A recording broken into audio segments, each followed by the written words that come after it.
tinha nenhum carro no mundo parecido com ele. Na época, foi uma revolução no automobilismo. Uma oficininha que começou do nada e chegaram a fazer o que fizeram no mundo da Fórmula 1. É fantástico. Dali saíram 3 pilotos que alcançaram a Fórmula 1, um deles com 3 títulos mundiais. X metros quadrados, sai 3 pilotos de Fórmula 1. Cara, isso não existe.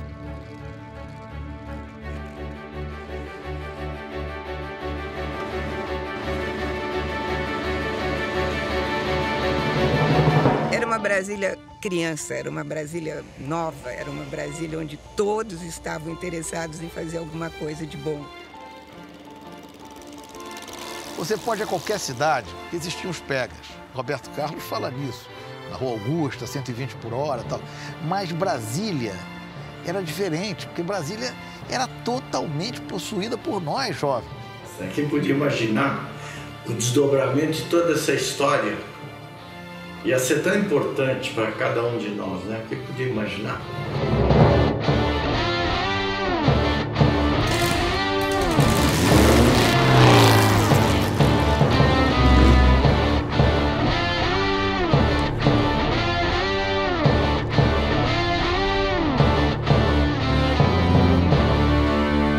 Imaginem a cena.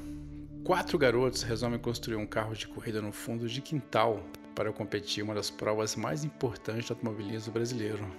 Quando eu soube dessa história, eu fiquei simplesmente extasiado. E depois eu fiquei chocado. Como que essa história o mundo não conhece? Para mim, aquilo se transformou quase que em uma missão, contar essa história no cinema.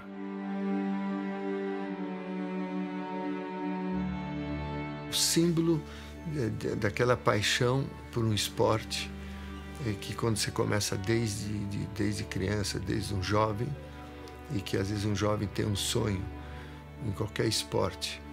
Isso eu sempre falo nas minhas palestras, quando você tem um sonho de criança, um sonho de juventude, às vezes você acha que você não consegue alcançar, você mesmo se limita, e na vida você não pode se limitar. Esse sonho você tem que correr atrás, e você consegue até se surpreender de alcançar esse sonho. Podemos comparar com o Steve Jobs, que saiu de uma oficina de casa para ser o projeto que ele foi na informática. Então eu acho que a Camber, saindo de um fundo de quintal praticamente, né, revelar 3 pilotos para a Fórmula 1 é um negócio que ninguém poderia imaginar que pudesse acontecer. Gente apaixonada vai existir sempre. Mas hoje, para você fazer uma coisa desse tipo, imagine o dinheiro que teria que ter por trás em termos de equipamento, engenheiros. Eles conseguiram pegar no regulamento que permitia muita coisa e conseguiram inventar o que eles conseguiram em cima de uma plataforma de um Fusca.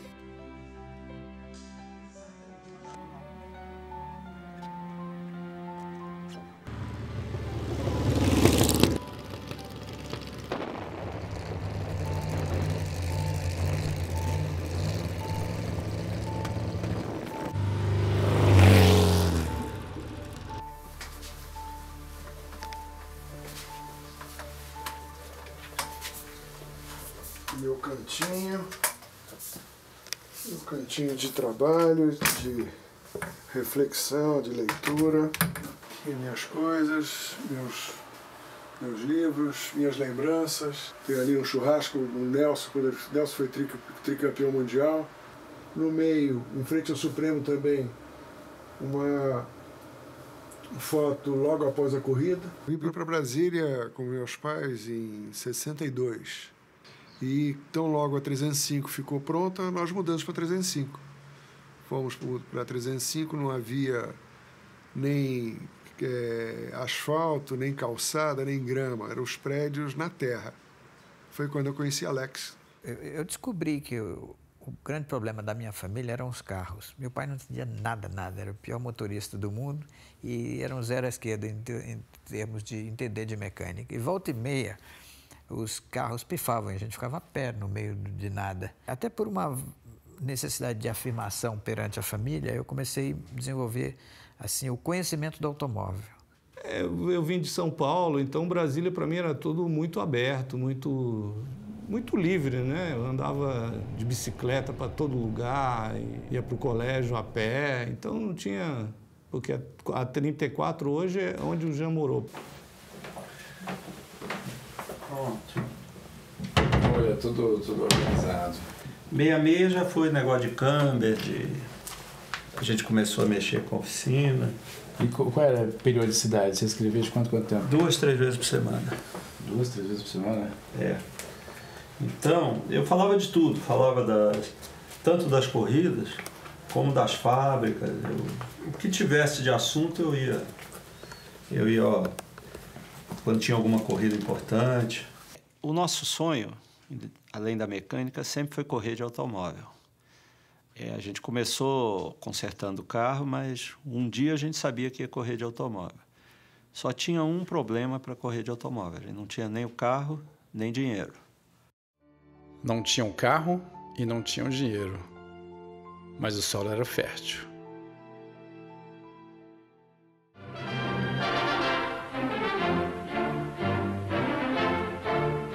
De 56 para 60, fez-se a capital do país. Fez-se a capital do país e, ao mesmo tempo, implantou-se a indústria automobilística brasileira. As imagens da selva primitiva são substituídas pelas modulações modernas de uma arquitetura harmoniosa. Nisto reside a beleza tocante da integração geográfica, econômica e social, uma integração dos contrastes. Por isto, só em raros momentos da história do Brasil, um chefe de Estado pôde empunhar a bandeira nacional tão emocionado, em um gesto tão emocionante. O Juscelino, para atrair as pessoas, ofereceu o salário em dobro. A grande maioria veio promovida porque os chefes não queriam vir. Então já tiveram um upgrade ali. E ofereceu os apartamentos com uma taxa simbólica de ocupação. Então, se você somar, de repente a pessoa tinha uma promoção, dobro de salário e ainda tinha um aluguel de um apartamento que ele deixou no Rio. Então, a renda tinha sofrido um implemento muito grande. Tiraram a rolha do consumo. Então, houve uma demanda muito grande. A tal ponto que, quando o Juscelino falou que ia produzir 1 milhão de automóveis em 4 anos, e foi objeto de chacota, ele fez um pouco mais que isso. Então, nesse universo, nós tínhamos a frota mais nova do país. Nós, Brasília. Automóvel fazia parte do seu negócio. Automóvel lotava o estacionamento dos edifícios. Como é que essa cidade foi inaugurada? Com corrida de automóvel. Quem deu a bandeirada? Juan Manuel Fangio. Quem correu? Chico Landi. Não teve jogo de futebol, não teve jogo de tênis, não teve jogo de golfe. Então, ali era a marca oficial. Esporte em Brasília é automóvel.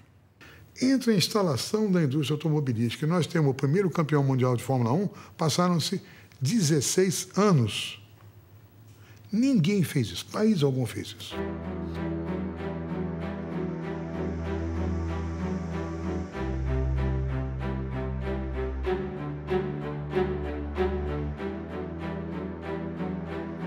A única foto que eu tinha na inauguração de Brasília do lado do meu pai transmitido pela Rádio Pan-Americana, no dia da inauguração de Brasília, a primeira corrida de Brasília. Primeira corrida de Fórmula 1 ali no Eixão, em frente da 106, 105, por ali.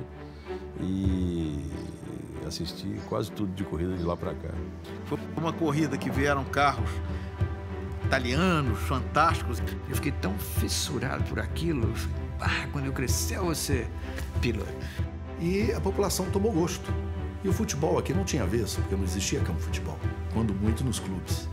Então a paixão pelo automobilismo em Brasília começou por causa da própria cidade, o traçado da cidade. Pelo sistema viário de Brasília, já era quase um bom autódromo de rua, né? Porque se você imaginar todas aquelas avenidas novas, sem prédios, sem nada, aquele asfaltão bonito, curvas, né? Subida, descida. E Brasília era uma verdadeira, e é até hoje, uma verdadeira pista de corrida. Querer comparar Mônaco com as pistas de Brasília é ridículo. Brasília tem pistas muito melhores. Brasília, com essas avenidas largas e longas distâncias, o carro era fundamental. Você não anda em Brasília, você não é igual a outra cidade. Você tem que pegar o carro e ir para outro lugar. O morador de Brasília tinha cabeça, tronco e rodas, necessariamente rodas para se locomover na cidade. Vamos dizer, a cidade do automobilismo, porque as vias expressas eram boas para isso, né? Em Brasília não tinha problema de trânsito, não tinha nada, não tinha gente na rua naquela época, né? Imagina no lugar, no meio do nada, da cabeça de um homem nascia uma cidade. Agora você imagina, da cabeça de 4 garotos, o que podia sair.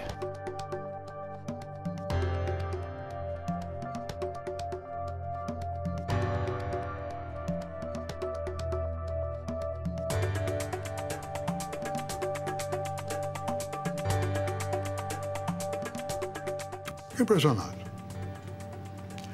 Porque havia gente, e havia gente, e havia gente. Vamos descrever a cidade como era. Setor Bancário Sul, tinha um prédio do Banco do Brasil, o edifício Casa de São Paulo. PT, saudações. Setor Bancário Norte, tinha o edifício da Vale do Rio Doce. Só. Setor comercial, lojas, esquece, isso não existia. Isso era, havia meio-fio e havia terra. O resto não tinha nada. E a rodoviária, que foi sempre o grande ponto de cruzamento dos maiores eixos da cidade, e onde as pessoas tinham boa visão do circuito que passava sobre o Grau do Tatu. E ir para a rodoviária assistir uma corrida, você imagina a emoção, né? As crianças absolutamente soltas.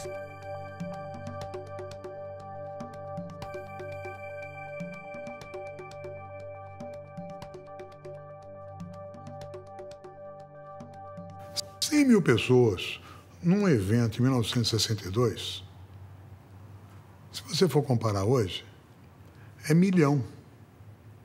Porque naquela época, Brasília tinha 300 mil habitantes. Acho que a partir dali foi a semente do automobilismo em Brasília.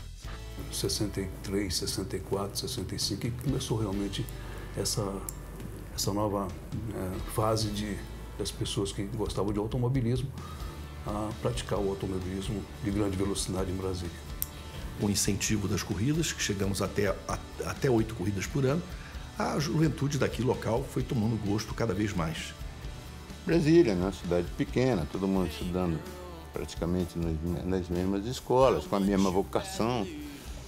Brasília, todo mundo era alucinado em carro, todos os filhos queriam dirigir o carro dos pais, lavar carro, roubar carro dos pais de noite. E foi assim que começou, né? E daí começou a se formar pequenos pontos, que eram estratégicos para a juventude brasileira, que eram os pegas, os famosos pegas. A cidade era nossa, nós éramos proprietários dela, não era o presidente da República. E começamos, naquela época antiga, a roubar os carros do papai. Naquela época ninguém tinha carro. Você pode ir a qualquer cidade, que existiam os pegas. Roberto Carlos fala nisso. Na Rua Augusta, 120 por hora e tal. Mas Brasília era diferente, porque Brasília era totalmente possuída por nós, jovens. E eu tinha meus 15 anos de idade, e eu já ia para os pega. A gente pegava o carro dos pais da gente, ou eles sabendo ou não, e aquelas avenidas vazias imensas. À noite, então, não tinha nada. Sexta-feira e sábado, íamos para as festinhas, para os clubes e tal, e quando voltávamos lá para 11 horas, meia-noite, nós íamos lá para o Hotel Nacional, para a pista do Hotel Nacional. Nada mais era do que uma via pública, né? Pega, rolava solto ali, dezenas e dezenas de carros, descendo e apostando, e cada um querendo mostrar que era mais piloto do que o outro, fazendo a curva em frente à plateia ali. A turma toda, o Reuter, o Nelson Piquet, Raif Gibran, Cidinho, Cid Raj, nossa, o Edgar da 107, Ivan Peninha, olha, era uma turma muito grande. O DKV Vemag, do pai, Fusquinha, Dolfine, Gordinho, aqueles negócios. E não era preparado, porque era o carro do pai ou da mãe. O grande palco dessa história foi, sem dúvida nenhuma, aquela rampa de descida do Hotel Nacional, que fica ali voltada para o Centro Conic. E a turma improvisava uma pista na madrugada de Brasília. A gente ia para o Budapeste, que era ali no Lago Sul, e ali se organizavam pegas homéricos, né, com bandeirada, com tudo e tal. Misérias. Era um tal de destruir carro para lá, carro para cá, que não acabava nunca. essa transgressão, essa coisa meio James Dean, esse negócio que a gente fazia, era muito bom. Nós estamos falando de juntar milhares de pessoas no palco de grama lá e assistir as capotadas e as catadas de guia e etc. e tal. Era uma época de aventura, grandes aventuras pra gente. Aquela época que estavam chegando os Beatles, Rolling Stones, aquela coisa toda. A música popular brasileira com os baianos, o Chico.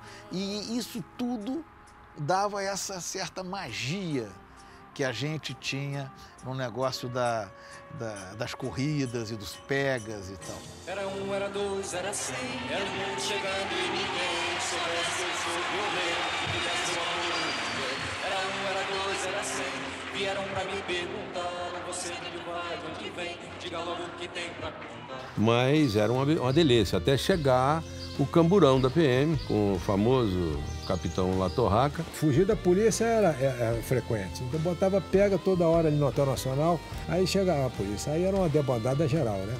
O La Torraca chegava lá e dizia o seguinte, ele cercava, prendia todo mundo.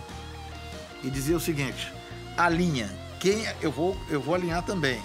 Quem eu passar tá preso. Ele adorava correr também. Tanto que nas corridas da época ele era o carro madrinha. Era o camarada que abria as corridas. Mas para nossos heróis, os pegas foram apenas laboratório. Eles sonhavam alto, buscavam mais. Ali era o comum, eles buscavam o extraordinário.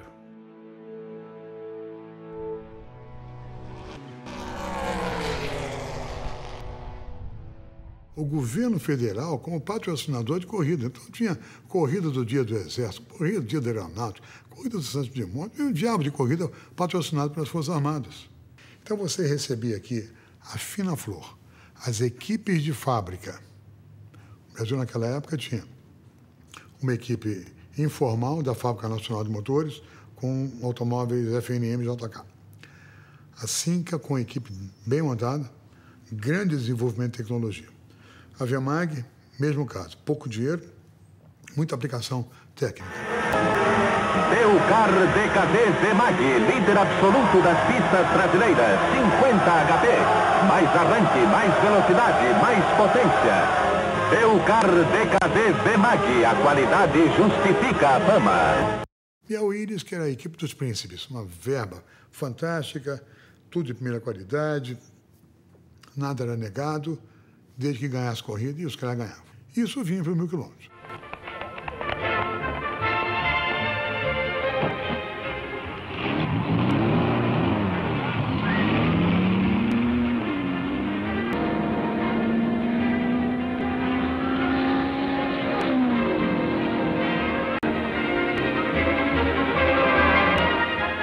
Eu tinha os 1000 quilômetros de Brasília, eu tinha autorização para passar uma noite fora de casa por ano. As corridas atraíam um público que nunca mais se repetiu, nem com autódromo, nem com nada, entendeu? Era um negócio assim, era um grande evento da cidade, monstruoso. Era um negócio assim, indescritível.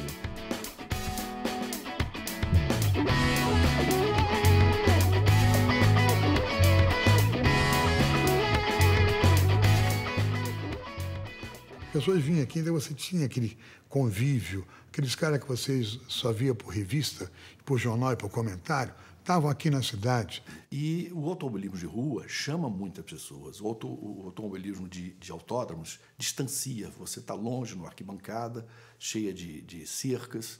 E o de rua não. Você está do lado do carro. Por isso aconteceu, inclusive, dezenas de acidentes, inclusive mortais, nos famosos 500 quilômetros e 1000 quilômetros de Brasília.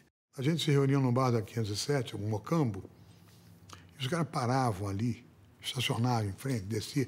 Então, o que isso era assunto no colégio no dia seguinte, você não acredita, né? Tive com um Bird ontem.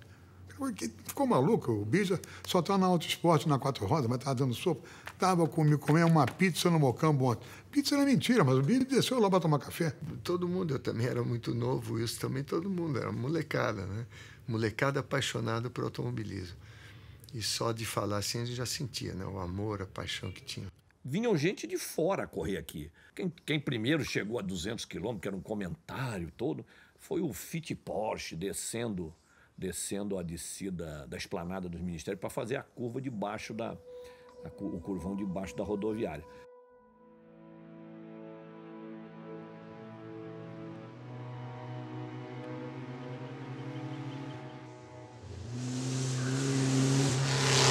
Não era nada mais nem nada menos do que a gente já fazia na rua, né? Que naquela época Brasília a gente vivia aí fazendo pegas, etc., né? Envenenar o Gordini para poder participar dessa corrida. Então, para nós, pioneiros, era um momento único. Todas as corridas a gente estava lá, não tinha como. Era o grande programa. A gente ia, sentava no meio-fio, ficava assistindo a corrida e vendo aquele negócio passar.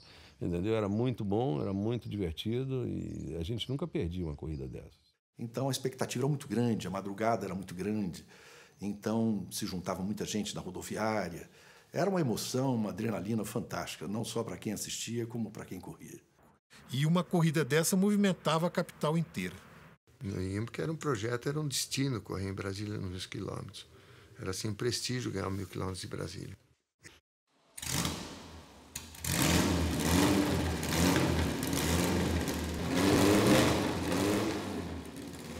Em 64 surgiu a Auto Esporte. Primeira capa de Auto Esporte era o Interlagos Berlinetta, sonho de todo mundo, com uma mocinha vestida, tivesse pelada, assim, entendeu? Mas a moça era vestida de piloto. E aquilo também era o sonho de todo mundo, né? Então, o Auto Esporte começou a encher espaço. E aí, lá pelas tantas, logo depois, o Auto Esporte fez uma matéria sobre preparação dos carros que haviam no mercado. Mas como envenenar um DKV com uma lima? A culpa foi da revista Auto Esporte, né? A gente leu lá aquela matéria, precisa de uma lima para envenenar um DKV. Basta uma lima para envenenar o DKV. Bom, todo mundo que tinha DKV ou pai com DKV, que era o meu caso, resolveu já por conta tirar o final de semana, comprar uma luva, uma lima e fazer. A lima a gente tinha, era um instrumento que dava para comprar com a nossa mesada. O Zecas conversou com Dona Lourdes, a mãe dele cedeu um Ave Maguete pracinha. Eu conheci o Zeca e o Alex falou, estamos lá mexendo no motor da pracinha da mãe do Zeca, você não quer ir? Vou. Dissemos para ela que íamos fazer uma revisão no motor, para o motor ficar melhor. Fui ver o que estava sendo feito em função da reportagem, né? E seguindo a revista, nós fomos desmontando. Tirei o motor do carro na garagem, lixamos, polimos todo o motor, fizemos transferência, toda a receita. O carro estava tão novinho que a gente não precisava nem se sujar para mexer no motor dele. Aumentamos a taxa de compressão, né? Aumentamos o difusor do carburador, demos mais gasolina nos gigleses. Eles viram lá os diagramas lá e corta 2 milímetros aqui, abre 3 milímetros ali e meteram a lima no motor de Dona Lourdes. E depois de uma semana o carro ficou pronto, funcionou, ficou ótimo. Nós saímos para andar nele. Infelizmente, ele só não podia andar devagar. Sábado, voltando do Gilberto Salomão, com os pegas da volta, né? E ganhava de todo mundo, andava na frente de todo mundo. Quer dizer, foi muito, assim, gratificante para nós termos conseguido fazer esse motor. Realmente a pracinha ficou um demônio lá nos pegas noturnos, na mão do Zeca. Eu me lembro uma frase do Zeca, um dia que ele deu um pau em todo mundo. Ele falou para mim, eu amo essa pracinha. Agora, a Dona Lourdes sofreu um bocado, porque às vezes o carro parava no meio da rua. Ia para o trabalho com esse carro e o carro só funcionava em alta, né? Então ela saía acelerando. E no final, Dona Lourdes estava andando com uma Ave Maguete de corrida na rua. Ali nós realmente chegamos à conclusão que o nosso objetivo seria, de alguma maneira, trabalhar com automóvel.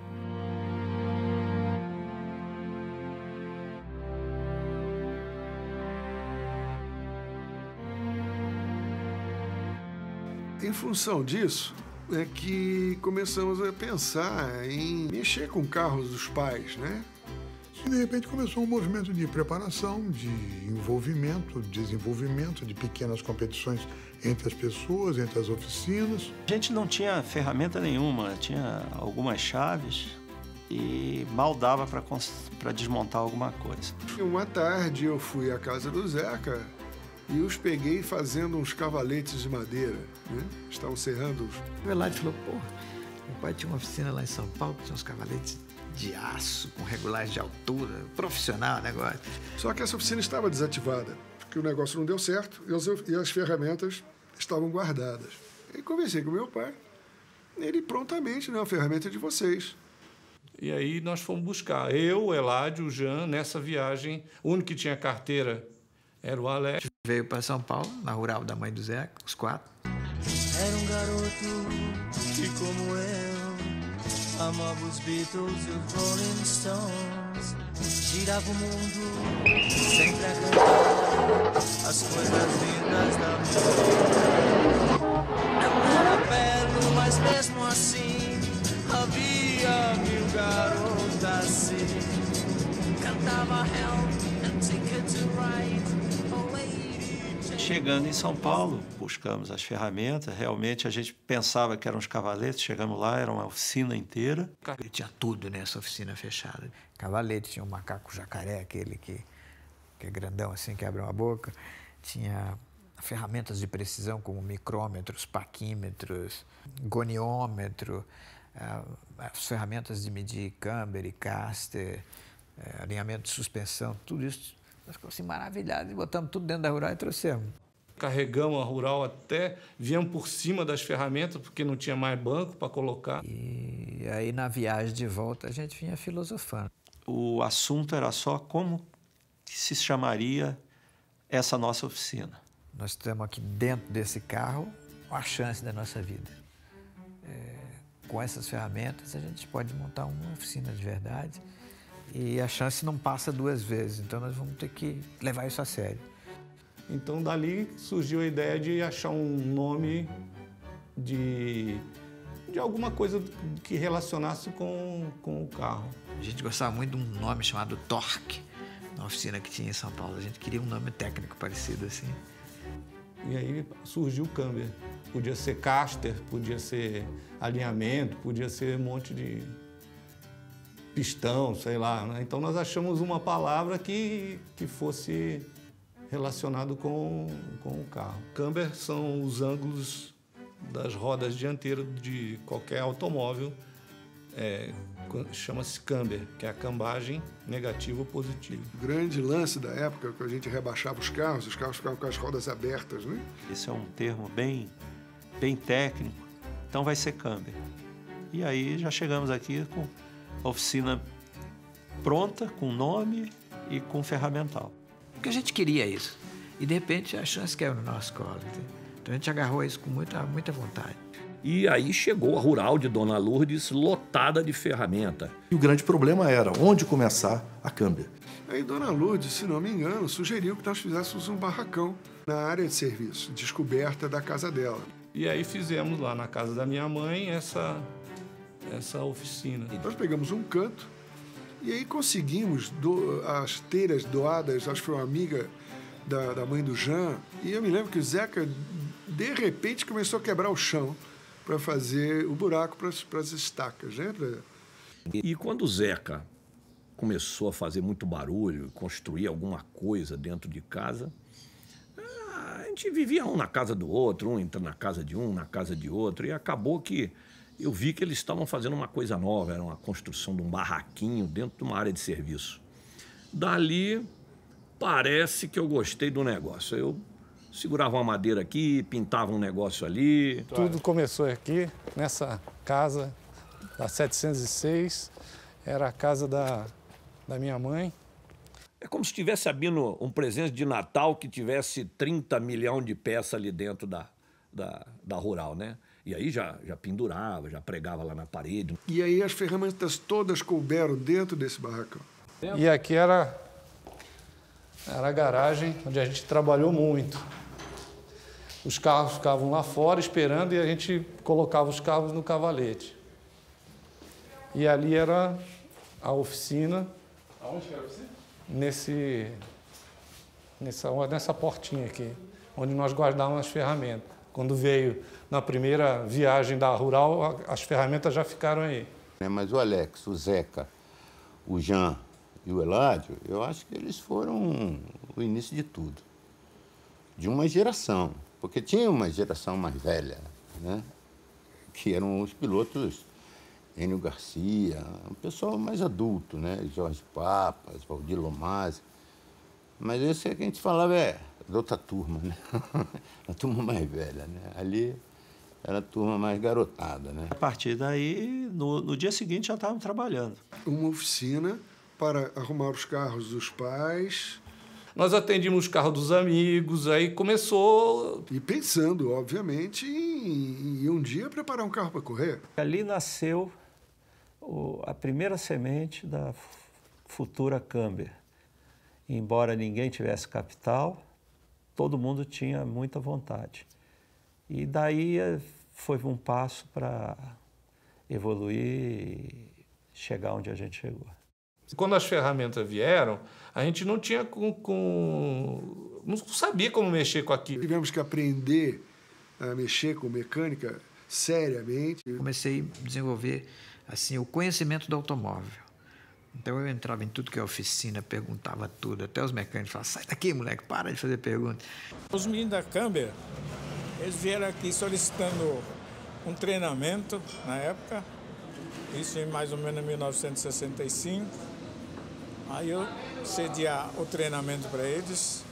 O concessionário tinha quase tudo o que a gente tinha no concessionário. Você imagina, a gente era um mini concessionário com todas as ferramentas especializadas. O chefe da oficina da Desbrave, na época, o Douglas, passou a dar aulas para a gente, né?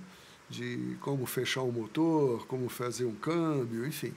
Por exemplo, quando eu tinha alguma dificuldade, eu levava ele na casa da minha mãe, eu ia buscar ele lá na Desbrave. Pelo menos descobrir o que estava acontecendo. Ele nos ensinava aquele pedaço e voltava para a Desbrave. Legal com a gente, porque não tinha remuneração, não tinha nada, era na base da amizade. Ou a gente insistia tanto, eu não sei. Eu acho que a gente insistia muito, viu? Muita paciência, muita dedicação com eles também. Que eram os meninos muito interessados, né? Esforçados. Porque tem todo medidas e ferramentas para você fazer o serviço, senão a marcha não entra, a marcha nem funciona. Depois do expediente eles vinham muito aqui. Porque às vezes o Douglas durante o dia não tinha muito tempo para ensinar eles, então ele vinha depois do expediente para cá para aprender. A gente já fazia trabalho para fora, mas o pessoal não fazia muita fé de levar carro para 4 meninos, né? Era uma época que não tinha tantas oficinas, não era começo de Brasília. A clientela foi crescendo, né? Foi crescendo. Um vizinho até lá da oficina levou a Kombi lá para fazer um trabalho de câmbio. Ele estava com vazamento e nós tivemos que desmontar o câmbio para arrumar. A gente prometeu entregar o carro no dia seguinte, nós tomamos uma surra daquele câmbio. A hora que nós colocamos marcha ré para sair da garagem, o carro andou para frente. Aí eu desci e falei, olha, deu um pequeno probleminha aqui, mas você pode ficar tranquilo que amanhã cedo nós entregamos ela, vamos virar a noite em cima dela aqui. E eu não disse qual era o pequeno probleminha. É que depois o boato espalhou pela cidade. O que é importante era que o cliente no final do serviço recebesse o carro pronto, bonitinho. E era um erro que parece um absurdo, mas era fácil de acontecer. Por quê? Nós tínhamos o manual e a gente fazia tudo pelo manual. E na foto do manual, a coroa estava do lado certo. Nós montamos conforme a foto. Só que a Kombi tem uma caixa de desmultiplicação para dar mais força, porque ela é um veículo de carga, que inverte o sentido. Então a coroa da Kombi tem que ser montada ao contrário. Eu me lembro que nós saímos para testar, andando de ré, nós fizemos primeira, segunda, terceira e quarta, deixa lá para 1 da manhã, depois que a gente conseguiu que o japonês fosse dormir. Aí o diagnóstico estava completo, mas a gente queria saber se o câmbio estava perfeito. Nós chegamos a fazer esse teste de andar com ela até a quarta para trás, para ver se não roncava, se não tinha problema nenhum. Aí nós tínhamos certeza que o câmbio estava perfeito. Era só trocar a coroa, aí tínhamos que abrir tudo, mas para fazer isso tem que tirar o motor, tirar o câmbio, desmontar a traseira do carro todo. E quando deu 8 horas da manhã, o japonês precisava dela para ir para trabalhar, ele veio buscar e estava pronto. E a gente virou a noite em cima. Eu não sei como é que a minha mãe aguentava, eu não sei como... Porque era uma... A gente dormia no chão tudo sujo de graxa, no tapete. A gente trabalhava a noite inteira, tinha gente que trabalhava a noite inteira, não tinha. Ia lá e deitava no chão e dormia, cara. Sem saber, ela curtia o sonho de vocês, né? Ela apoiava. Ela apoiava. Ela foi, assim, ela entendeu. Eu acho, assim, por exemplo, muito melhor do que ficar na rua, né? Do que hoje. Pelo menos ela tinha o controle, né? Tava todo mundo em casa, né? É muito melhor, né? Do que... Na garagem cabiam 2 carros, mas na calçada a gente deixava mais 3 ou 4 carros na fila. E a gente não saía da oficina, entendeu? A gente ficava lá o tempo todo. Era um laboratório, a gente gostava daquilo. Eu saía da loja do meu pai e ia direto para Câmbia. Câmbia era a casa da Dona Lourdes. E aqui começou o Patinho Feio. E aqui consertamos o chassi do pai do Alex, pela primeira vez. E sua mãe, o que achava disso? A minha mãe era uma santa para aturar essa confusão de graxa, óleo e tanta gente dentro de casa, enfim. Ela aceitava tranquilo e incentivava. Uma época boa, né? Uma época boa da minha vida. Eram os loucos anos 60, e mais precisamente 1967. Um ano que foi emblemático para mudar comportamentos no mundo inteiro. E os 4 garotos de Brasília fizeram parte disso.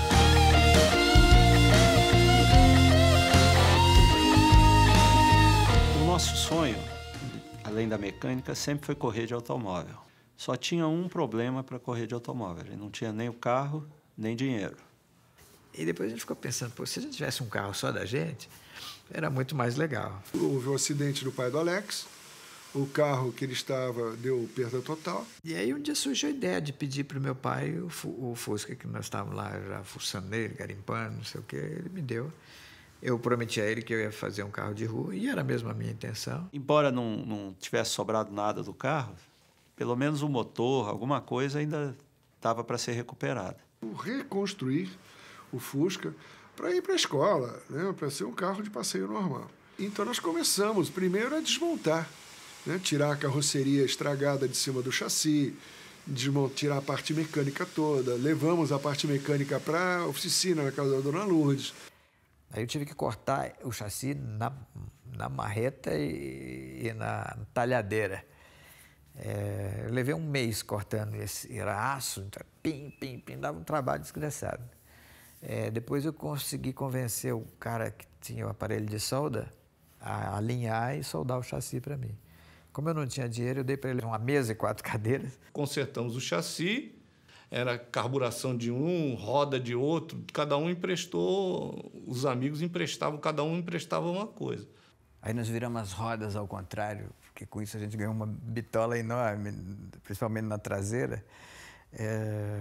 Nós ganhamos aí umas 5 polegadas de offsets para fora. Brasília era muito restrita naquela época, né? Não tinha muito o que fazer. Então a molecada ia para a rua, né? Ia para os points e a gente se conhecia nesses locais. Como a gente tinha esse gosto, essa preferência aí por automóvel e logo eles inventaram de fazer um carro, a gente logo começou a seguir, né? Um bando de seguidores acompanhando aí a evolução da construção do primeiro protótipo aqui em Brasília, que foi o Patinho Feio. Lá na Desbrave a gente tinha acesso ao Ferro Velho, esse lugar onde eu e o Jean íamos fazer aula de mecânica. E aí lá no Ferro Velho a gente começou a garimpar um monte de peça de suspensão, de vários sinistros, e fomos selecionando e medindo nos aparelhos que a gente tinha. E aí, quando ficou pronta a mecânica e ficou pronto o chassi, nós levamos o chassi para a casa da Dona Lourdes. Um dia nós tínhamos já prontinha a suspensão dianteira, completa, o conjunto de suspensão dianteira, quando o chassi ficou pronto. Aí nós parafusamos esse eixo no chassi. Quando tudo funcionou, saímos para andar com o carro. Eu acho que era uma sexta-noite, um sábado à noite. Pusemos 4 rodas, um banco e saímos para andar, sem a carroceria. O volante ele era apoiado no colo. Uma lata com um pouco de gasolina amarrada lá na frente. Era uma tábua apoiada no fundo do chassi e na bateria que fica do lado. Então ia um meio deitado ali, agarrado aqui no banco, né? Nós terminamos, era de noite, aí colocou um pendente. Usa para ligar na bateria, para mexer no carro. Amarramos lá na frente. Andando à noite na W4, W3, imagina. Ficamos impressionados, né? E andava pra caramba, porque não tinha o peso da carroceria. O arranque que ele tinha. Os pais não podiam saber disso. A mãe do Jean, se soubesse, ia morrer. E a gente passou lá em frente ao Mocampo com essa coisa e deu uma acelerada. Os caras ficaram assim, meio sem saber o que era aquilo, de onde veio e para onde foi. Surgiu na madrugada e desapareceu. Aí nós escondemos ele e ficamos tão encantados que, pá, vamos andar de dia com esse. E, na época, o Enio Garcia estava construindo uma Fórmula V, mecânica Volkswagen, e já tinha feito alguns testes no Lago Sul, numa quadra desabitada, que só tinha o asfalto, não tinha meio-fio, não tinha nada. Tinha marcado um tempo, né? E nós resolvemos ir nesse mesmo circuito que o Enio fazia com a Fórmula V, que era um carro com tecnologia, motor entre eixo, uma série de coisas. E nós fizemos um tempo muito próximo, muito bom em relação ao que ele virou. Tá, e começou a ideia de construir o carro de corrida. Fiat Lux, todo mundo acordou. Sim, vamos correr, unanimidade de novo. Eu até fiquei meio assustado, eu que sou otimista, nesse dia eu dei uma de Zeca, isso não vai dar certo. O Zeca era pessimista. O Zeca era pessimista, eu era o contrário. O Zeca tinha sempre uma história, isso não vai dar certo, né? O Zeca tinha, a gente brincava muito com o Zeca. Se perguntar para o Zeca, ele disse que não vai dar certo. O Jean também é otimista, só que demais, assim. Ele de vez em quando sonha o impossível. No começo aquilo tudo parecia uma brincadeira, e o carro foi sendo construído e a gente começou a acompanhar, ia lá ver, ia bater a lata e juntar as peças e tal. Estava até comentando isso com o Jean, que o Galvão, na época da garagem da casa, né, do Zeca lá, do pai do Zeca, na 706, foi onde tudo começou, né? O Galvão era nosso amigo, morava aqui em Brasília, e como tantos outros, iam lá. Era uma reunião de amigos, né? E a gente montava o motor, aqueles troços, e ele participava. Ele gostava muito, que o cabeçote tem as válvulas, né? E tem as 7 válvulas, e tem que esmerilhar para anular o vazamento de cilindro, né? Para ficar bem vedado. E o Galvão adorava ficar esmerilhando válvula, ele gostava daquilo de ficar esmerilhando válvula. Então ele era o esmerilhador oficial da equipe. Era uma oficina movimentada. Virou ponto de encontro, um passatempo para vários garotos que moravam em Brasília na época. Um deles já era fã de automobilismo bem antes de virar narrador. Carlos Eduardo dos Santos Galvão Bueno também aparecia por lá de vez em quando. Fui levado por um amigo em comum e quando eu dei por mim, estava com a lixa lixando o cabeçote do que viria a ser um bravo motor do Patinho Feio. E a gente acompanhou dessa forma, assim, como entusiasta do projeto, como amigo. Eram os adolescentes diferentes dos dias de hoje, porque eles não se importavam com essa história de grifes e de movimentos grandiosos. Eles tinham um sonho e colocavam aquilo para se concretizar, para se realizar. A partir de 1967, começou a se disputar também os 500 quilômetros, que além de serem provas importantes para Brasília, eram prova muito importante dentro do cenário automobilístico brasileiro. Que a garotada frequentava as oficinas onde recebia os carros, principalmente os de fora, e já vinham acompanhando a prova antes até do evento. E na época estava se aproximando os 500 quilômetros de Brasília, mês de setembro, comemoração 7 de setembro, e tivemos a ideia, gente, se a gente encarroçar esse chassi, né, nós vamos andar muito bem, né? Se a gente puser aqui em cima desse chassi só o suficiente para passar na vistoria técnica, nós vamos ter um carro muito leve, com baixo consumo de combustível, a corrida é longa, nós vamos ter que parar menos vezes para abastecer, e Volkswagen não quebra nunca. Então, vão ter muitas quebras, porque as corridas são longas. Os gordinhos, a gente sabia que desmanchavam, os DKVs eram mais resistentes um pouco, mas a performance era fora do normal, por causa da leveza do carro. No começo de tudo, tinha que ser saber como é que a gente ia poder correr. Quanto tempo faltava para a competição? 25 dias. Faltava 25 dias? É. Vocês já vinham pensando nela antes? Não, nós sonhar em correr, a gente sonhou a vida inteira. Agora, o dia que nós falamos, vamos correr, foi esse dia quando a gente voltou desse teste lá do outro lado do lago. Aí foi 25 dias. Foi aí que nós começamos, então vamos. Porque, na época, os estreantes só podiam correr em carros normais, como os carros que saem de fábrica. Que você fizesse 1, 2, 3 provas de estreante, de corridas regionais, para que você pudesse participar de uma prova nacional. E não tínhamos corrida nenhuma, né? Nós só tínhamos corrida de autorama, né? E aí o Jean foi à Federação Automobilística do Distrito Federal. Fomos nós, então, ao presidente da Confederação Brasileira de Automobilismo para explicar, para tentar uma exceção. Falando lá com o senhor Ramon Bugenhaut, que era o presidente da federação, e deve ter contado uma história triste. E aí nós fomos lá e contamos a história, que nós íamos construir um carro, partindo dos restos de um carro batido, e com isso, para isso tudo ser feito, nós teríamos que ter a autorização dele e garantir que nós íamos correr. Ele não acreditou. A gente tinha cara de moleque. Eu, então, tinha cara que eu tinha 18, mas tinha cara que tinha 13, 14, por aí. Os caras nem acreditavam que eu tinha carteira. Ele olhou para nossa cara e falou... Ele só não disse que era mentira.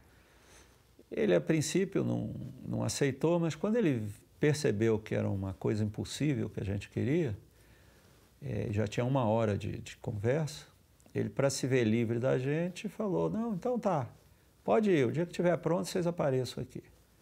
E na cabeça dele a gente nunca mais ia voltar. Então, aí que começou toda a história do Patinho Feio. Ele nasceu dessa forma. E ele aceitou a nossa inscrição para a corrida. E o carro não estava nem pronto. Ele falou, tá bom, se vocês construíram mesmo um automóvel, eu autorizo vocês a participarem da corrida. As coisas antigas eram mais simples, né? Porque faltava corrida, faltava corredor, né? Eram 21 dias, ou seja, nós tínhamos 3 semanas até a corrida. Aí foi um corre-corre, cara. Juntaram os doidos, Alex, Jean, Eládio, Zeca, chamaram mais doido, que era o Moisés, que era mecânico do Supremo Tribunal Federal. Então foi assim, a gente resolveu fazer, o Zeca tinha juntado uma graninha das férias dele, e com essa graninha a gente comprou os canos de conduíte para fazer o telaio, né? Da carroceria. Fomos numa outra loja, compramos mais chapas de ferro e pegamos umas fotografias do carro que a gente mais gostava na época, que se chamava Chaparral. Pegamos uma outra do Ford GT40 e decidimos que o carro teria que ser parecido com aquele. Todo um processo, né, de ideias com os lanterneiros. Moldamos lá aquela coisa. Foi toda a nossa energia para aquilo ali. E a gente fez aquilo com muita paixão, com muita dedicação, com muita devoção, sabe? A gente virava à noite e foi um negócio extraordinário, assim, para 4 moleques entre 18 e 16 anos. Meus pais tinham muito medo de carro. Quando faltavam 10 dias, eu não me lembro se eu contei ou se alguém contou que a gente estava fazendo um carro de corrida. E, pior ainda, que eu que ia correr nesse carro. Com isso, eles me pediram para decidir se eu preferia desistir da ideia e continuar em casa ou sair de casa e realizar o que eu estava dizendo que ia fazer.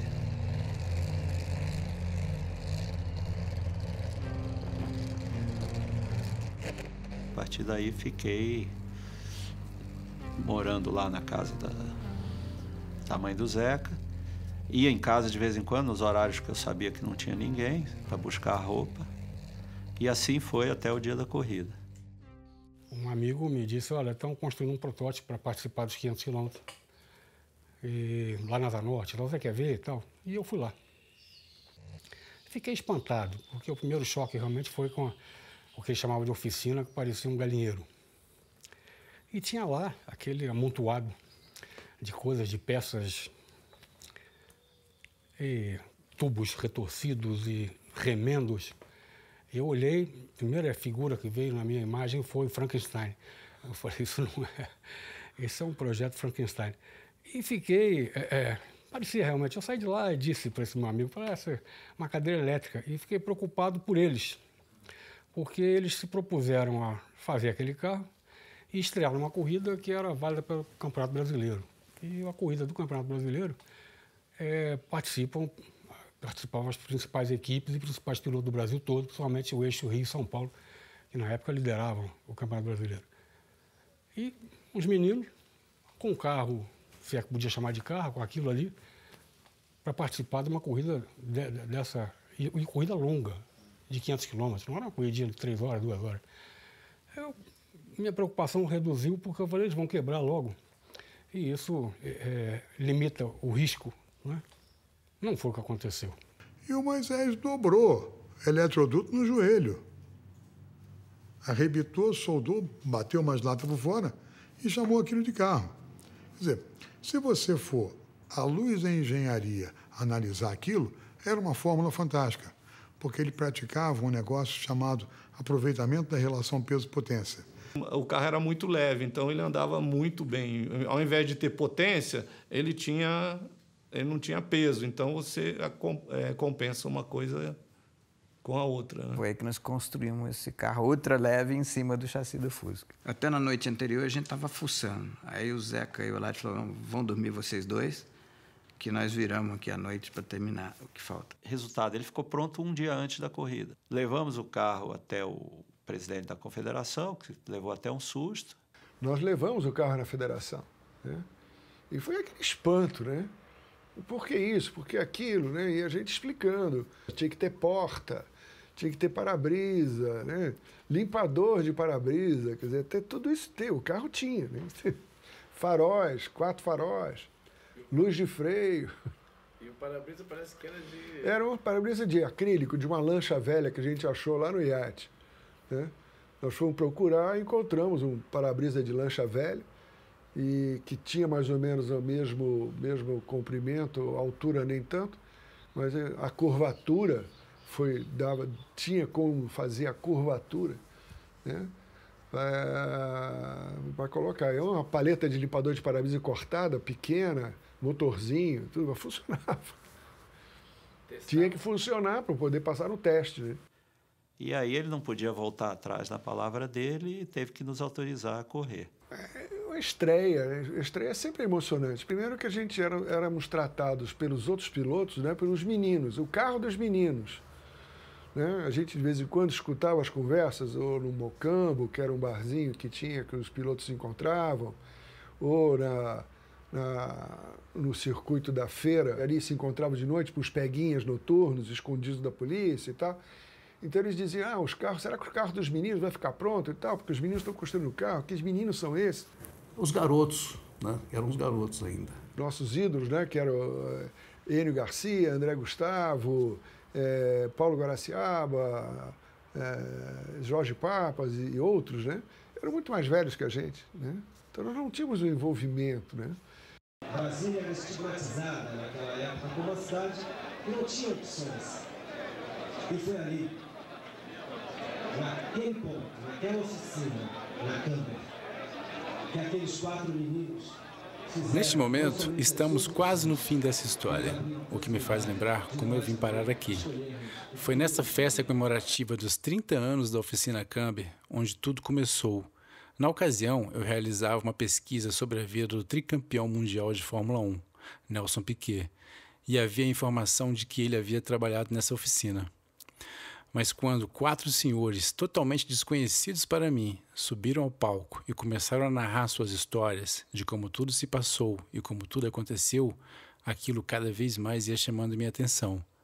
Saber da história do Patinho Feio e os 4 garotos, uma chama acendeu em mim. Aquela história não poderia ficar restrita àquele salão de festa.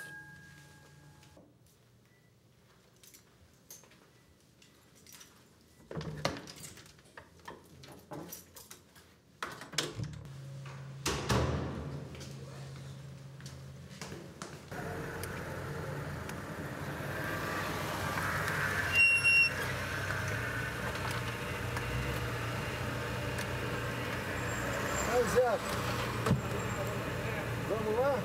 Vamos lá, Me ajuda aqui.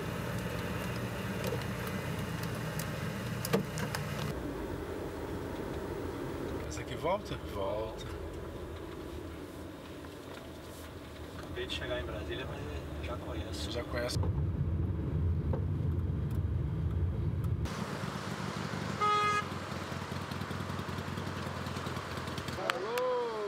Então, gente, vamos pro ônibus? Como é que foi que tudo isso começou? Foi aqui?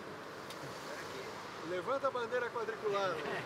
Aqui existiam os palanques, ficavam as autoridades, o pai do Alex, o pai do Jean, ficavam todos aqui, as autoridades e os convidados na época da largada.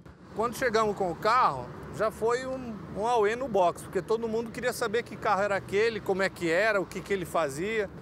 Novidade, né? Um carro totalmente diferente, com aparência de gafanhoto, como já foi dito. Todo mundo querendo ver. E o Zeca tem uma história interessante do Greco. Na época existia uma equipe da Willys, que era uma fábrica no Brasil antiga, e que tinha um departamento de competições.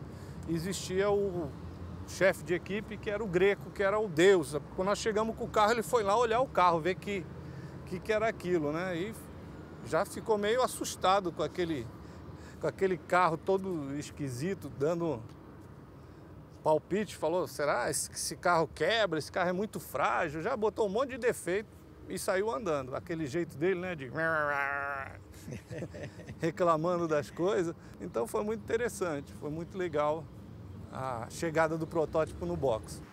Uns olhavam com espanto e outros assim, ridicularizando, né? Porque o carro era muito feio, né? Parecia um inseto, com os dois farolzões assim, um aerofólio enorme. Então aquilo era um sonho, era igual um disco voador. Objeto não identificado era um deles, um dos apelidos. Os goianos chamavam ele de prototipo formigão, porque tinha cara de uma formigona, assim, com aqueles paralamas, aquelas asas para trás, assim. A cara era horrível. E os faróis eram do lado de fora, então parecia um gafanhoto de 4 olhos, assim, daqueles de filme de ficção científica. A traseira parecia um patinho, né? Patinho feio, não sei quem deu o apelido. Quem deu o apelido? Patinho feio foi o apelido. O apelido que foi dado, eu não me lembro se foi por jornalistas, né? Ou se foi pela vizinhança, né? Então, foi a mãe do Jean. Ela fez uma matéria maravilhosa. Ela era uma jornalista fantástica. E ela fez uma analogia da história do patinho virando o cisne real com o fato do carro ter sido desdenhado e depois então, ela que deu o título da matéria, O Patinho Feio. E aí ficou Patinho Feio. Ele é um nome muito forte, o nome é inteligentíssimo, mas não é exatamente feio. O patinho não era feio, não é? Ele era um cisne, pô. Ele parecia ser feio, né? Até uma interessante, né? É um patinho feio quando nasceu, mas ele virou um cisne. O cisne do automobilismo brasiliense, né? Nós o chamávamos de protótipo. Para nós era a coisa mais linda do mundo. Não era bonito, não. Mesmo feio. Deu certo. Entende? O Fusca, por exemplo, era feio, mas o Fusca é bonito. O Patinho Feio era isso. Era um carro feio, mas que era muito bonito. Era um carro assim que chamava muita atenção, que era um carro muito espartano, diferente do convencional do carro de corrida. Impressionou todo mundo. E quando parou o carro na largada, então todo mundo ria, né? Porque o bichinho feio, né? Por isso que se chamava aí, o pessoal deu o nome de Patinho Feio. Nesse momento, todo mundo começou a rir, inclusive os outros pilotos, porque achavam que ou a gente ia parar dali uns 10, 15 minutos, ou ia andar lá atrás. Não, nem me preocupei. Mas nem me preocupei. Eu sabia que eles não iam, eu tinha convicção de que eles não iam completar aquela prova, porque é muito difícil você preparar um carro de corrida, apesar de ser improvisado e tal. Você passa ali um mês em cima daquilo, com pequenos detalhes, então tudo pode quebrar. E um carro feito dessa forma que eles fizeram, tinha tudo para quebrar, tudo. Mas aquilo era um esquife com 4 rodas. A estrutura da carroceria foi feita com eletroduto, esse tubinho de passar fio por dentro. Você diz o carro Patinho Feio. Eu só queria que você citasse. Eu não posso chamar aquilo de carro, né? Aquilo era o pico da irresponsabilidade juvenil, né? Ora, eu costumo dizer que aquilo ali contrariou a lei de Murphy. Tinha tudo para dar errado e deu certo. Cara, naquela época o combustível era estamina com testosterona, né? Então, você vazava a pressão pelos buracos do rosto, né? Você queria estar ali, né? Emerson Fittipaldi, Will Sim, tá? A largada tinha sido decidida por sorteio e nós tínhamos sido sorteados em último lugar. E aí era o 33º carro a largar, lá atrás. É assim que a gente chegou na largada. O Jean que largou. E a gente não tinha a menor noção de como a coisa iria se comportar. O Douglas, que nos ensinou a mecânica da Desbrave, ficou no box para fazer a parte mecânica, Eliseca. Eu fiquei na parte para ajudar no abastecimento, outros amigos ficaram na parte de cronometragem. Então foi assim, né? Fernando Ramos, Lúcio, ficamos assim, a expectativa, a emoção foi muito grande, foi muito legal. Aí, quando deu a largada, eu acelerei para continuar em último. Não sei porquê, o carro começou a andar mais que o penúltimo.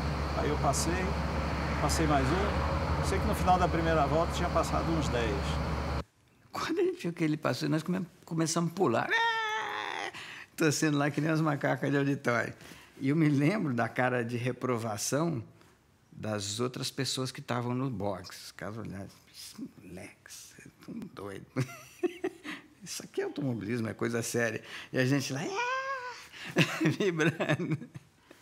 E já foi passando, um monte de gente. O carro era muito, muito melhor que a gente pensava. Na segunda, mais uns 10. E em 4 voltas estava entre os 5 primeiros. Mas foi uma corrida extremamente emocionante. Foi um negócio que a gente vibrava como vibramos com a Ayrton Senna, com o Nelson Piquet, com o Emerson Fittipaldi, porque era toda uma história, né, de luta, de coragem para fazer aquilo. Eu cheguei à conclusão que o peso dele era tão pouco, eu não sei quantos cavalos tinha, mas era muito leve o carro, né? E isso aí dava uma grande vantagem para eles. Era um projeto que tinha tudo para não dar certo, mas que acabou dando muito certo. Você imagina, você correr com um carro com motor de 1.200, Volkswagen 1.200, contra Alfa Romeo, Porsche, carros desse tipo, você esperava que ele ficasse bem para trás. Uma história de sucesso a partir da aplicação, da determinação. Eles tinham poucos recursos, não tinham nada de recursos. Como oficina, a câmera era amadora, não tinha recursos profissionais nenhum. Eles mesmos que informação tinham. Quer dizer, era na base do sonho e da teimosia. E a gente era tão crica que a gente chegava em dia de lua a apagar o farol e treinar no escuro sem farol, para ficar bom mesmo o negócio. Quando a gente andou com aquele carro no trânsito fechado, e era trânsito aberto, então tinha que sinalizar um para o outro, tinha que tirar o pé. Às vezes, para fazer uma volta limpa era difícil, porque às vezes tinha um carro no meio da rua e tudo. Quando a gente entrou num circuito fechadinho, que a gente não tinha que se preocupar se vinha carro do outro lado, e de dia foi extremamente fácil para a gente. Nossa, uma beleza! E como a gente conhecia muito bem o circuito já, a gente se deu bem instantaneamente. E eu vi eles empenhados assim no volante, o jeito de guiar, né, muito agressivo no carro, chamava muita atenção, porque também ficava muito fora do carro. Aparecia muito capacete, corpo todo, né, porque o cockpit era muito aberto. Nós descíamos o retão no sentido do curvão da rodoviária e ele sistematicamente me passava no mesmo lugar. O carro dele realmente tinha um desempenho bem superior ao meu. Quer dizer, ao mesmo tempo tinha um Gordini, um Vermaguete, um Interlagos, um Carmanguia, um Cinca e carros já de Gran Turismo ou carros com um perfil esportivo importados. Então, quando naquela época, entre esses carros surgiu o Patinho Feio, fez um grande sucesso. todo mundo do automobilismo brasileiro, assim, os melhores estados diferentes, ou para Brasília correr? Ele acelerava muito rápido. De final ele não tinha uma grande velocidade, não, mas de aceleração ele era muito forte. Isso era um Volkswagen, aquilo dava para ser táxi, né? É para andar e não quebrar, né? Performance zero, resistência muita. Mas os caras aumentaram o rendimento, a performance, com a carroceria leve. Aí o carrinho que ia fazer sucesso. Você achava isso? Na época era um carrinho bem rebaixado, muito baixinho, né? Então tinha muita estabilidade.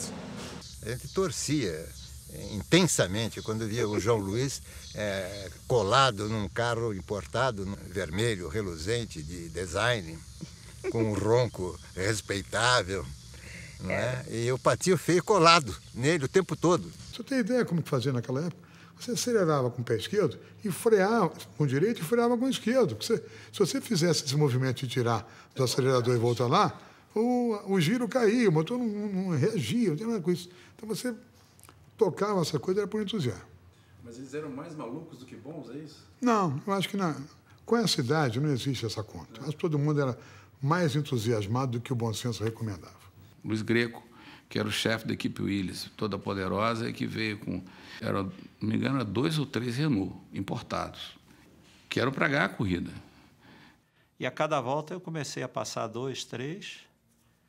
Quando terminou 1h30, que eu entreguei o carro para o Alex, eu já estava, não me lembro se estava em 4º ou 5º. E o Patinho Feio passou à frente, estava liderando a corrida, estava pontuando. Aí eu fui falar com o Greco e perguntei para ele: Greco, como é que você explica isso? Ele fez um gesto assim. Então, subitamente, aquilo começou a haver uma onda de orgulho que perpassava no circuito, e nós estávamos muito, ao longo da corrida, nós estávamos muito mais interessados em ver o Patinho Feio do que ver os Alfa GT da Gantt. Bastava quebrar. Porque tinha tudo para quebrar. Era um carro improvisado. O motor eu não sei de quem era emprestado da mãe de um, a suspensão era de outro. O carro era sobra de um carro acidentado. Nós passamos todo mundo dos carros nacionais. O caso veio trazendo problemas mecânicos nos favoritos que foram abandonando a prova. O Porsche pifou, não sei o que aconteceu com ele. O Renault queimou a junta do cabeçote. Uma Alfa capotou. Acho que ele me entregou o carro em 6º, aí eu andei mais um período, devolvi para ele em 4º. Quando eu entreguei para ele para terminar a corrida, o carro já estava em 2º, mas já ia passar para 1º. Estava guiando de noite, já, porque a corrida começou tipo 1h da tarde e era 6 horas a corrida, então ela terminou tipo 7 horas da noite, já estava bem escuro. E aí me chamaram para o box, porque tinha queimado uma lâmpada traseira. O carro parou e a gente não tinha lâmpada, tivemos que sair procurando. Teve que correr atrás de um Fusca, desmontar a lanterna de um Fusca, parado ali, pôr a lâmpada e voltar para a pista. E com isso nós perdemos um tempo. Acabou o carro ficando parado, se eu não me engano, 11 voltas. Se nós deduzíssemos do nosso tempo final esse tempo, nós teríamos ganho a corrida. Chegou meia volta atrás da Alfa Romeo que ganhou. Ou seja, se não fosse essa lâmpada, dava para ganhar disparado. E depois de 6 horas de corrida, nós chegamos em 2º e quase ganhamos a corrida. E, de repente, os brasilienses estavam passando por cima dos paulistas. Na verdade, sim, eles chegaram em 2º lugar, mas eles ganharam a corrida. Ganharam porque, para nós, foi ganhar. E o Patinho Feio fez bonito. Acabou chegando em 2º lugar, foi um show, um verdadeiro show. Atrás do carro principal, que na época era o top de carro de corrida no Brasil. Eu me lembro quando eu cruzei a linha de chegada, eu ouvi o grito da multidão, coisa que você não ouve de jeito nenhum dentro de um carro de corrida. Na chegada foi uma festa. Parecia que a gente tinha ganho o campeonato mundial. Eu fiquei muito feliz. Os caras saíram me carregando dentro do carro, me carregaram para cá, me carregaram para lá, não sabiam para onde me levar. Foi, assim, muito legal. Assim, uma experiência muito, muito bacana. Brasília inteira Ninguém nem se lembrou do primeiro lugar lá, o Paulista. E ele ficou muito decepcionado, porque todo mundo correu para nós. E estava todo mundo lá na hora da chegada, aplaudindo e ovacionando eles com todo o mérito, emocionando a todo mundo. Eu me lembro quando ele parou, a quantidade de gente correndo, algumas até chorando, porque era realmente uma vitória de todo aquele pessoal do automobilismo. E foi o dia mais feliz da minha vida. Veja bem, eu fiquei tão feliz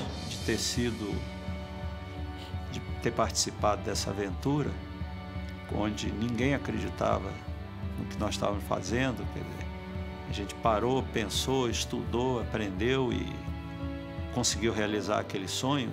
Eu tenho certeza que eles jamais imaginaram, primeiro, em concluir a prova.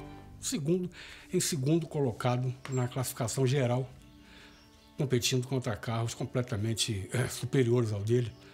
Quando nós fomos para casa do Zeca, para a oficina, né, de volta, os vizinhos jogaram, teve uma chuva de papel picado, estouraram champanhe, jogaram champanhe em cima do carro. Eu sei que foi a noite adentro, na quadra onde era a oficina, lá na casa da mãe do Zeca, foi uma festa só. Quer dizer, a vizinhança fez uma festa muito legal.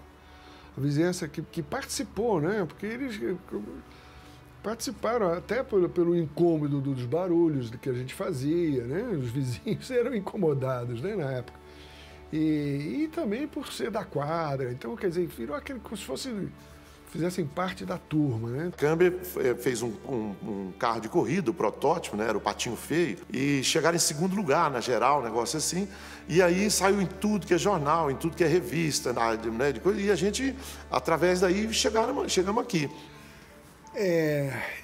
Eu diria, o grande lance da minha juventude, sabe? Uma juventude sadia, uma juventude empreendedora. Foi a primeira corrida, né? Que foi uma grande emoção, né? De ter um objetivo, porque a corrida nada mais que um objetivo, né? De ganhar, de preparar, Então, aprendi muito o que era o objetivo. Foi um negócio muito legal, foi uma juventude fantástica. Nós fomos privilegiados. Pela época, a cidade nos proporcionou isso, né? É assim que começou a história de glória do Patinho Feio. Aí, daí para frente, o céu era o limite. E o céu foi realmente o limite. Depois dessa aventura com o Patinho Feio, muitas outras vieram depois. Às vezes, pessoas comuns fazem coisas fantásticas. E esses garotos de Brasília ousaram transformar sonhos em realidade e mudaram não somente suas vidas, mas o mundo a seu redor. A turma da Camber chegou ao topo do mundo e produziram uma das histórias mais incríveis da capital federal do Brasil. Sabe aquela velha frase? Não sabia que era impossível, foi lá e fez? Pois é, foi isso que aconteceu aqui.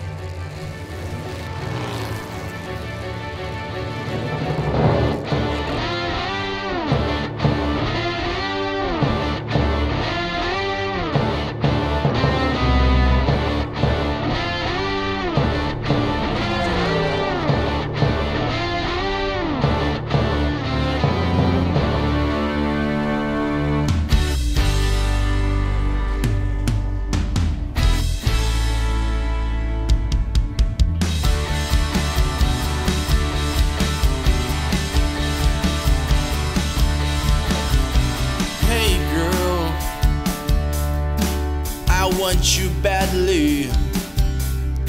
So jump into my Cadillac and let's go drive all night. I'm gonna take you by the hand and make you happy into the end. We're gonna cross the world, I'm gonna hold you close, 'cause baby you are, damn girl you're mine. Damn girl, damn girl.